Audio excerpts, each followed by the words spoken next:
স্থানীয় সরকারের সংস্কার এটা অনেক লম্বা একটা বিষয়। আমার বন্ধু ওনার বোধহয় ধারণা নেই যে ৯ বছর আমি স্বৈরাচার রাজনৈতিক দলের নেতা নেত্রীদেরকে নিপীড়ন করলেন, নির্যাতন করলেন, তারপরে এসে তৎকালীন প্রধান বিচারপতি শাহাবুদ্দিন সাহেব এসে ১৯৯৬ সাল পর্যন্ত বাংলাদেশ জাতীয়তাবাদী দলের নেত্রী বেগম খালেদা জিয়ার নেতৃত্বে সরকার গঠিত হয়েছিল, যেটাকে বলা হয় যে golden era of good governance, rule of law, যা কিছু বলেন ৯১ থেকে ৯৬ ল্যান্ডমার্ক হিসেবে থাকে বাংলাদেশের ইতিহাসে। তাহলে কোন যুক্তিতে আপনি বললেন এবং দোষারোপ করলেন যে একটা বড় রাজনীতি, আমি জানি না উনি কোন রাজনৈতিক দলকে বললেন, আর আপনি তো সরাসরি বললেন যে বিএনপি তৃণমূলকে কন্ট্রোল করতে পারছে না। বাংলাদেশ জাতীয়তাবাদী দলের ভারপ্রাপ্ত চেয়ারপারসন কত কঠোরভাবে আপনার সিদ্ধান্তগুলো নিয়েছেন এবং দিয়েছেন, এ পর্যন্ত ১২০০-র উপরে নেতাকর্মীকে এই দল থেকে বহিষ্কার করেছেন গত কয়েক মাসে। এবং গত দুদিন আগে তিনি বলেছেন যাদেরকে বহিষ্কার করা হয়েছে তারা আর কোনোদিন এই দলের রাজনীতি করার সুযোগ পাবে না। এটাগুলো আছে। এখন আমার কথাটা হচ্ছে যে আপনি বিচার না করে কেউ বলছেন এই কথা। আমরা একটা জিনিস জানি যে justice hurried, justice denied, justice hurried, justice buried, justice delayed, justice denied, অনেকগুলো কথা আছে, বিভিন্ন জিনিসগুলো আছে। আপনি যত দীর্ঘসূত্রিতা আসবে বিচারের ক্ষেত্রে, তখন দেখা গেছে যে বিচার প্রার্থীরা তার বিচারটা হয়তো পাবে না, একটা শঙ্কা থেকে যায়। আবার আপনি দ্রুত যদি করতে যান তাহলেও দেখা গেছে যে আপনার একই সংখ্যাটা থাকে। কিন্তু মৌলিক সংস্কার কিন্তু প্রয়োজন। না, আমি তো মৌলিক সংস্কারের কথাটা আমি বলছি। আপনি একটা জিনিস দেখুন যে স্থানীয় সরকার নির্বাচনের কথা বলা হচ্ছে, যে এই আমার এই বন্ধুবর মাসুদ উনি যে বললেন যে পতিত স্বৈরাচারের দোসররা আপনার ওই উপজেলা স্থানীয় সরকারে মানে উপজেলাতে আছেন বা ইউনিয়ন পরিষদে আছেন, সরকার নির্বাহী আদেশে এক কলমের খোঁচায় সবগুলো পদ আপনার খারিজ করে দিতে পারে এবং হয়েছেও। তাহলে কিভাবে আপনি বলবেন বিভিন্ন জায়গায় ইউএনওকে কিংবা জেলা শহরে, বিভাগীয় শহরে পর্যায়ক্রমে বিভিন্ন জায়গায় কোথাও ইউএনও, কোথাও জেলা প্রশাসক, কোথাও বিভাগীয় কমিশনার দায়িত্বে আছেন বা সেই সমমর্যাদা, যেমন ঢাকা সিটি কর্পোরেশনের আপনার নির্বাহীকে এক সরকারের একজন কর্মকর্তা। এখন ওনারা ওই জায়গাতে না গিয়ে ওনারা বলছেন যে এরা রয়ে গেছে। এটা দ্বিচারিতা। এটা হচ্ছে যে বাংলাদেশ জাতীয়তাবাদী দল রুলক নূর যে কথাটা বলেছেন, গত ১৫ বছর নিরবচ্ছিন্নভাবে আওয়ামী লীগ সরকারের বিরুদ্ধে আন্দোলন করেছেন। এখন কেউ কেউ কটাক্ষ করে বলেন যে আগে কেউ কিছু বলেন নাই। দেখেন, থলের বিড়াল কিন্তু বেরোয় আসতে থাকবে যদি আপনারা বলেন এই সমস্ত বিষয়গুলো আসে। আমি ফেসবুকে দেখেছি বিভিন্ন জনের বক্তব্য দেখছি, কে কোন দলের আদর্শ কিংবা কোন রাজনৈতিক মতাদর্শ নিয়ে রাজনীতি করেছেন। একটা সময়ে দেখা গেছে আপনি যত ঘাটাঘাটি করবেন, নাড়াচাড়া করবেন, তখন দেখা গেছে সমস্ত কিছু বেরিয়ে আসবে। অর্থাৎ বিভেদ বা অনৈক্য তৈরির জন্য একটা গোষ্ঠী চক্রান্তে লিপ্ত রয়েছে। এই চক্রান্ত জায়গাটিতে আমরা আসতে চাই না।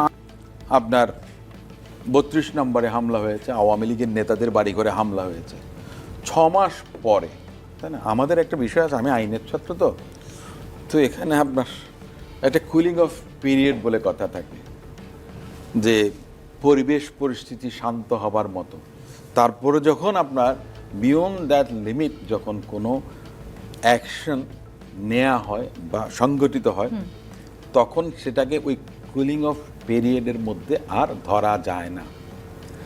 এখন আমরা দেখছি তাই হচ্ছে, যে ৬ মাস পরে কে বা কারা করছে। আমি তো মনে করি যে তৃতীয় একটা পক্ষ যারা পতিত স্বৈরাচার, তাদেরকে সুবিধা দেওয়ার জন্য এই কাজটা। এই তৃতীয় পক্ষ থেকে তো আমাদের সাবধান ধারায় যদি ফিরতে হয়, তাহলে আমি মনে করি যে বৈষম্য বিরোধী ছাত্র আন্দোলনে যারা ছিলেন তাদেরকে, এবং যুগপৎ আন্দোলনে যে নূর সহ মান্না ভাই, রাজনৈতিক দলগুলোর একটি বিরোধ সৃষ্টি হচ্ছে কিংবা আসলে মতনৈক্যে তারা পৌঁছাতে পারছেন না, তার মানে কি আসলে আপনাদের বিরুদ্ধে অনেক ধরনের অভিযোগও আছে, দ্বিচারিতার অভিযোগ আছে, বয়স এবং অভিজ্ঞতার অভাবের কথাও আমরা শুনছি।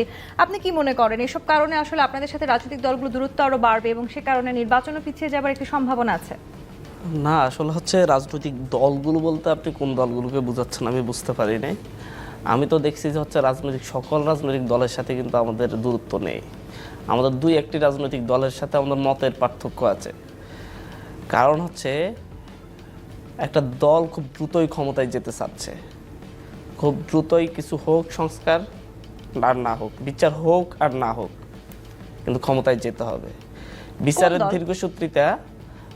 দীর্ঘসূত্রিতা বলতে কি হচ্ছে আমি বুঝি না। Justice delayed, justice denied, justice hurried, justice denied.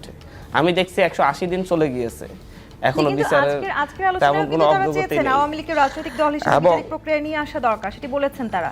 এবং দ্বিচারিতার যে ব্যাপারটা ভাই উল্লেখ করছেন যে স্থানীয় প্রশাসন সব আওয়ামী লীগের আছে, আমি তো জানি না যে হচ্ছে কি পরিমাণ স্থানীয় প্রশাসনে সরকারি প্রশাসক নিয়োগ দিয়েছে। কি ঢাকা 2 সিটিতে প্রশাসক নিয়োগ দিলে কি স্থানীয় সরকারের প্রশাসক নিয়োগ দেওয়া হয়ে যায়?